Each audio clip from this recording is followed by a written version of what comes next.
Ça y est, les concertations ont bel et bien commencé. Aujourd'hui même, le 7 septembre 2013, à Kinshasa, le président de la République, Joseph Kabila, a lancé les travaux au Palais du Peuple cet après-midi, plutôt en début d'après-midi, vers 13h, heure de Kinshasa. Et puis, ici à Kinshasa même, beaucoup de Congolais se sont dirigés vers le Palais du Peuple pour assister à cette cérémonie d'ouverture, mais également ceux qui sont venus pour participer à ces assises. Dans la salle, beaucoup d'effervescence, mais également encore un peu d'empoigne pour y participer parce que d'aucuns pensaient que ces manifestations n'allaient pas attirer suffisamment de monde, mais tout le monde maintenant veut y aller absolument. Les quelques hésitants, comme disaient les chefs de l'État, sont invités à rejoindre le bateau s'ils le désirent parce que le train est bien lancé. Alors nous allons voir avec les journalistes toujours à la pointe si effectivement les discussions en cours, avec ces mesures annoncées d'amnistie, avec les contours des participants, tout ceci va permettre au débat politique de se décrisper un tout petit peu et de faire avancer les affaires de la République démocratique du Congo qui vont plutôt pas mal en ce moment. Avec, là c'est le deuxième sujet, ce qui se passe à Kampala de ce lundi, avec le retour de ces négociations appelées par le pays de la CIRGL qui sont retrouvés il n'y a pas longtemps dans la même capitale ougandaise, qui demandent qu'on puisse revoir ces discussions parce que les FARDC font mouche du côté des Kivu, Nord Kivu exactement, les troupes ougandaises et rwandaises en recul constamment. Alors on va voir un peu si on a le temps. Tout ceci va nous conduire à quoi? Mike Mkebai en place, qui a déjà accrédité les journalistes de Congo News sur place, et Harold Balibanga, que j'ai vu dans le couloir du Palais du Peuple en train de parler suffisamment avec ses collègues journalistes, mais de côtoyer les hommes politiques. Oui, les hommes politiques qui sont généralement fiers de ce que nous, individuellement, on donne comme service à la République, tant de la majorité que de l'opposition. C'était de ça qu'on était en train de parler. Et finalement, ça a eu lieu, ces concertations, ça commence désormais. Au moment où on parle, les gens sont déjà en commission, d'autres commencent à se regrouper pour ceux qui restent à Kinshasa, d'autres vont prendre peut-être le chemin de la province, enfin, Lubumbashi, Kisangani. D'aucuns pensaient que ça allait être important encore une fois. Il n'y a que des rêveurs qui n'avaient pas compris que si report il y avait eu, c'était pour qu'on y aille de la plus belle manière qui soit, et que dans toute vie, si l'on se rend compte que les préparatifs n'arrivent pas à donner de bons résultats, un homme normal et surtout un État sérieux arrive toujours à faire de petits reports pour arriver à un bon résultat. C'est ainsi que j'étais de ceux qui étaient convaincus que la date du 7 allait entrer dans l'histoire, comme celle du dialogue de Sun City, comme celle de la conférence nationale souveraine, comme tant d'autres dont nous parlons aujourd'hui. Et maintenant, lorsque nous avons assisté ce matin à cette ouverture solennelle, nous avons certainement compris que, contrairement à ceux qui pensaient que l'ouverture de ces concertations veut dire ipso facto la fermeture de la porte à ceux qui jusque-là ne sont pas encore venus, était une façon de nous livrer à la distraction dans la mesure où le chef de l'État continue à tendre la perche à tous ceux qui, tout en étant hors concertation, de venir, étant donné que pour parler du Congo, on a besoin de tout le monde.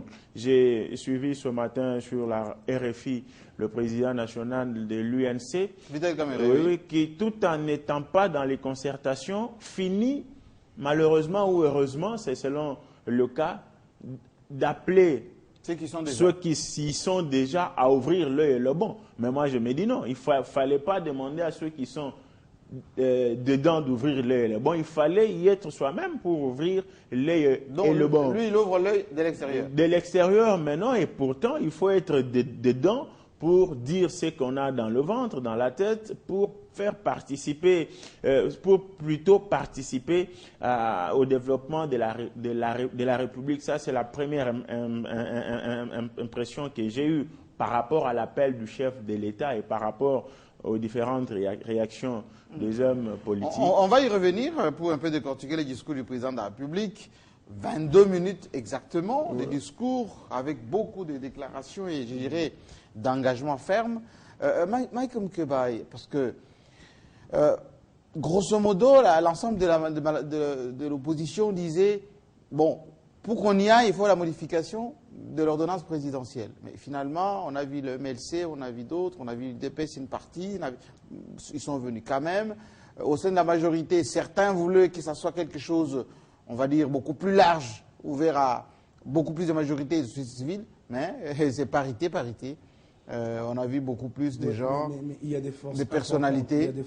Il y a des forces parmi les plus représentatives de l'opposition qui n'ont pas pris les trains, il faut le reconnaître, parce qu'en fait, si nous sommes préoccupés par la recherche d'un consensus le plus large possible, nous devons nous préoccuper de ceux qui restent dehors.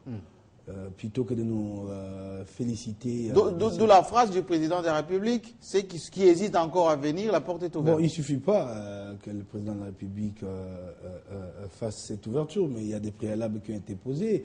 Quand vous parlez des forces du côté de l'opposition qui sont présentes à ces concertations, vous savez très bien qu'Étienne Tshisekedi n'y est pas. On dira que lui, il est dans une logique de boycott, tant mieux. Le groupe parlementaire UDPS est allé officiellement, en tout cas de la bouche de son président, Sami Badibanga, ne prend pas part à ces discussions. Il y a une bonne partie des députés qui sont là. Une bonne partie, je crois que c'est un peu la culture de l'UDPS. C'est une sizaine, quelques 6 députés sur plus d'une trentaine. Donc c'est cela la réalité, parce qu'on les a vus quand ils ont été reçus par le présidium, quand ils sont allés notamment chez le président Kengo. Du côté de l'UNC a dit non, que le parti des Camérés n'ira pas. Makila, qui a conduit le groupe des libéraux, a été lâché par la force la plus représentative dans ce groupe, qui s'appelle le RCD-KML, qui a dit non, donc le parti d'Emboussa, qui compte 8 à 9 députés dans ce groupe parlementaire. Donc vous comprenez clairement que c'est des pans entiers de courants importants politiques qui restent en dehors. Mais il y a une grande partie, ce qu'il ne faut pas oublier. Le MLC, en grande partie, sauf Lucien Boussa, qui vient d'être enlevé comme président du groupe parlementaire. Je ne veux pas entrer dans une logique voilà. de mettre les forces de l'opposition sur une balance. Je l'ai dit en liminaire de mon propos, que si nous sommes préoccupés par le consensus, il faut élargir le plus large possible, il faut faire des efforts pour répondre aux préalables des autres. On a vu que le président de la République aujourd'hui a fait des ouvertures dont il faut se féliciter, mais c'est insuffisant. Quand il parle de prisonniers politiques, quand il parle de l'amnistie, qui sera d'ailleurs très, très compliqué à prendre, d'autant que la guerre se poursuit encore à l'Est, elle va concerner quel parti et quel parti, je crois que ça va prendre du temps. Non, il a plus parlé de prisonniers d'opinion. C'est ce que j'ai dit. Oui. Moi, je les appelle les prisonniers politiques. Des crimes décents. Oh, oui, je parle de prisonniers politiques. Oh, oui. Mais bon, tant mieux. Des crimes décents. Tant mieux si cette amnistie est déjà limitée aux prisonniers d'opinion. Oui. C'est des ouvertures importantes qui répondent à certains préalables de l'opposition. Mais nous aurions. Parce qu'on a vu, sans vous couper, Mme Kebaye, on a vu lorsque le chef de l'État a annoncé ces libérations conditionnelles et ces amnisties, enfin cette amnistie qui sera octroyée à quelques membres de la classe politique ou ceux qui sont en prison, tout le monde frénétiquement applaudir. Il s'attendait peut-être à un non, il s'attendait peut-être... Non, c'est un signe de décrispation qu'il faut encourager, je l'ai dit ici. Oui. Mais nous avons voulu aussi, comme le prof Mbata l'a dit dans sa lettre ouverte dans le colonne de Congo News, que c'était le moment pour que le président de la République dise un mot sur ces procès d'intention qui lui est fait, comme quoi qu'il cherche à prolonger son mandat au-delà de 2016. Il a dit, pas de calcul politicien. Non. Il aurait dû donner une réponse claire, parce qu'il a donné des garanties à Kingakati au bureau politique pour dire que moi, je vais faire la remise à reprise, je serai le premier président un peu démocratique du Congo à le faire. Il l'a dit à un groupe politique, pourquoi il ne le dirait pas à son peuple? Le mandat passé, lorsque Bouchab, toujours le même, l'indécrottable, l'incorrigible, lorsque Bouchab... Pourquoi l'incorrigible? Il fait la politique. Tant mieux, mais... non, il faut la politique. Non, il fait la politique. Tant mieux si c'est comme ça faire la politique. Oui. Alors, lorsque Bouchab avait encore à l'époque ouvert la brèche pour une révision constitutionnelle pour faire du chef de l'État une sorte de... C'était un livre. Non, je ne parle pas du livre, je parle du mandat passé. Laisse-moi terminer, Jean-Marie. Oui. Il avait poussé pour une révision constitutionnelle en ce qui concerne l'organisation de pouvoir au niveau de la magistrature. Oui. Kabila, devant le Congrès réuni, avait rejeté. Et pourquoi cette fois-ci, il n'a pas pensé que c'était important pour apaiser la tension? Mais c'était pas l'état de la nation, c'était... Non, c'était un moment important. Oui.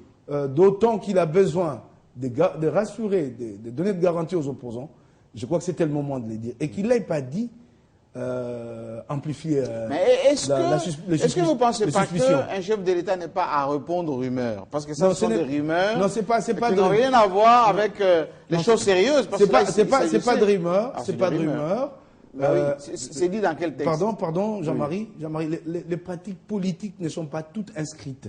Sinon, en fait, il faudrait chaque jour ouvrir la Constitution pour gérer le pays. Je peux en donner des exemples. Je peux en donner des exemples, mais je vais dire ceci, que nous avons constaté que Aubin Minakou l'a dit sur RFI, tel et tel autre l'ont dit, dans tel média, et lui-même, pourquoi il ne le fait pas? Vous croyez à ce niveau de la responsabilité? C'est peut-être au lieutenant de répondre, mais un chef ne répond pas aux rumeurs. Aaron Badibanga, juste une question. Entrons un tout petit peu dans le détail du discours du chef de l'État lorsqu'il commence par d'abord donner des précisions aux participants. Il y avait cette envie des gens qui voulaient se considérer déjà comme immunisés. Ils peuvent tout dire, tout faire. À un moment donné, ils pouvaient même se déclarer souverains. Oui, alors, précision, détail. Ça va un peu dans le sens de ce que Mike ne veut pas accepter alors que c'est une évidence. Hein, parce que je voudrais quand même qu'on commence par là avant de répondre à la question. Entre Joseph Kabila et la Constitution de la République, s'il faut y aller en termes de pyramide, qui occupe le sommet? Ce n'est pas Joseph Kabila, chef de l'État, un individu. La Constitution, c'est la loi de loi qui a dit que le mandat du chef de l'État, c'est autant d'années non renouvelables. Alors, s'il faut absolument que Kabila se prononce par rapport à ce que la Constitution a tranché, je ne sais pas ce que Mike recherche. Je crois, à mon humble avis, que les propos d'Aubin Minakou dont Mike parle, c'était une question du journaliste. S'il faut aujourd'hui qu'un journaliste soit reçu par le chef de l'État et qu'il pose la question, je ne crois pas que le chef de l'État gardera un silence de cimetière. Donc je vois très mal qu'il réponde à une préoccupation déjà résolue par la Constitution de la République. Donc c'est ça un État de droit. On ne peut pas faire d'un problème ce qui n'en est pas. Je ne sais pas ce qu'on veut tirer de la bouche de Kabila que la Constitution n'a pas résolu. Alors, pour revenir à ce que j'appelle foligarde de Kabila. Oui, foligarde de Kabila. Il en fallait une précision dans la mesure où d'aucuns pensaient que les concertations nationales viennent faire de la République une vendetta. Un champ les gens arrivent, ils s'improvisent. Oui, ils s'improvisent, ils disent n'importe quoi, même en faisant tabula rasa des lois de la République. Or, une République n'est forte que lorsqu'elle a des lois fortement appliquées et des institutions fortes. C'est ça qui veut aussi dire que lorsque on vient à des assises de grande portée nationale comme celle-ci, sérieuse, il y a de boussoles, il y a une leitmotiv. On vient ici pour parler ceci, cela. Et les 3 points sont connus.